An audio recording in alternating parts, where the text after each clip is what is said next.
আসসালামু আলাইকুম। আজকে আমি খুব মনটা ভারী নিয়ে এই ভিডিওটা করছি।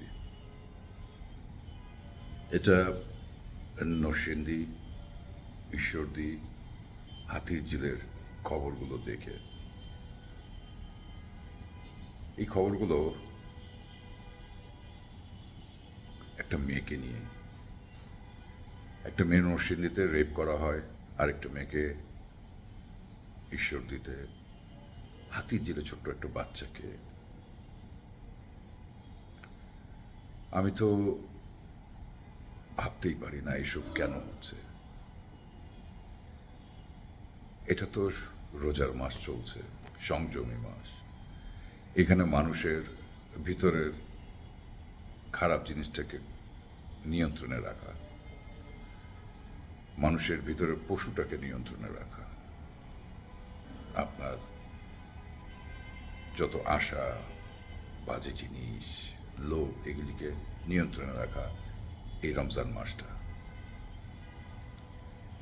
এই মাসে এসব এসব ঘটবে কল্পনা করা যায়? আমি খুব লজ্জিত, আমি খুবই লজ্জিত। এই যারা চুপ করে বসে আছে, যারা এই রেপগুলো হচ্ছে, নেক্সট টাইম কোনোদিন ভিকটিমকে দোষ দেবেন না। এখন থেকে আপনার পরিবারে ছোটবেলা থেকে ছেলেদের শিখাবেন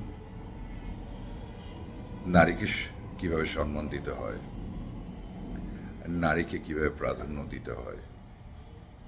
শুধু ফেসবুকে স্ট্যাটাস দিলেই হয় না। আমাদের দেশে এবং একটা সবসময় খেয়াল করবেন, একটা দেশের জাতিকে তখনই বুঝতে পারবেন সে সভ্য কিনা যখন সে তার দেশের নারীকে নিরাপদ রাখতে পারে।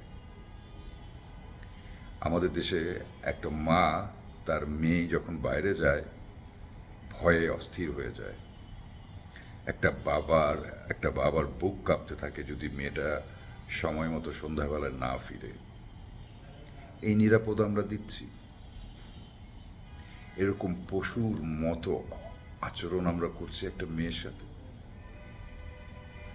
এই মেয়েগুলো তো কারো স্বপ্ন হতে পারত, কারো বোন। এগুলিকে ধ্বংস করে দেওয়া হচ্ছে। এতটাই আমরা খারাপ হয়ে গেলাম, এতটাই হিংস্র হয়ে গেলাম, এতটাই আমাদের ভিতরে মায়া মমতা নষ্ট হয়ে গেল।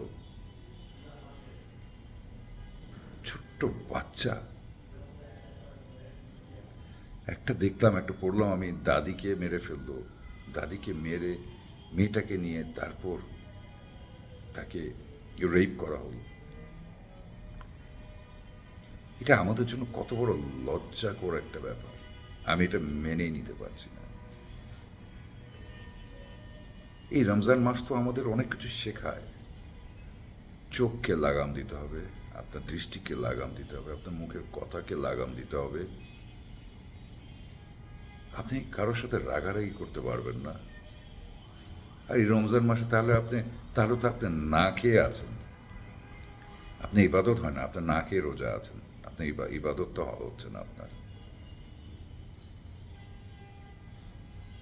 এই মাস তো তাকওয়া মাস। এই মাসে রোজা করবেন, নামাজ পড়বেন, মাফ চাবেন। আমরা মাফ চাই এই মাসে, যাতে এই রোজার মাসে আমাদের মাফ করে দেয়, আমাদেরকে, আমাদের পরিবারকে, আমাদের বাবা মাকে, আমাদের ভুলকে। আর এই মাসে আমরা ভুল করছি। আরে ভাই, এই 2 দিনের দুনিয়া। আপনি আপনি তো চলে যাবেন, আমিও চলে যাব, সবাই চলে যাবে একদিন। Nobody is here for ever. But এতটাই চাহিদা, এতটাই হিংস্র হয়ে গেলেন, আমি জানি না এই দেশ মানুষ কবে ঠিক হবে। আমরা খুব উগ্র হয়ে যাচ্ছি, আমাদের ভিতরের পশুটাকে আমরা ঠিক করতে পারছি না।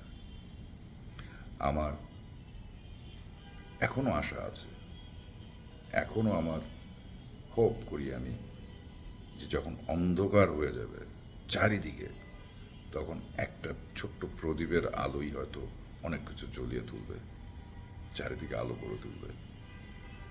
আমার দোয়া রইল আমার দেশের জন্য, আমার জাতির জন্য, যেন এই দেশটাকে সবাই ঠিকমতো হাল ধরতে পারি এবং আমরা যাতে প্রতিবাদ করতে পারি অন্যায়ের সময়। আমরা যেন এরকম কোনো বোনদের রাস্তায় বা কেউ ধরনের দুর্ঘটনা না ঘটায়, আমরা চুপ করে যেন না বসে থাকি, আমরা শুধু ফেসবুকে স্ট্যাটাস দিয়ে শান্ত হয়ে না থাকি। আমাদের আইনকে সাহায্য করা উচিত এইসব যারা আছে, যারা করছে তাদেরকে ধরিয়ে দেওয়ার জন্য। আমাদের আইন আরও স্ট্রং হওয়া উচিত। আমাদের নতুন প্রধানমন্ত্রী এবং আমাদের বিরোধী দলের যে নেতা, তাদের দুজনকে বলছি, এই দেশটাকে শক্ত করে ধরেন। আমরা আপনাদের উপরেই অনেক কিছু ডিপেন্ড করি। আমাদের দেশের প্রধানমন্ত্রী তারেক রহমান, তার নতুন নতুন আইন, নতুন নতুন সব কিছু যেন আমাদের জীবনকে নিরাপদ করে, এটাই আমি আশা করব। আসসালামু আলাইকুম, টাটা।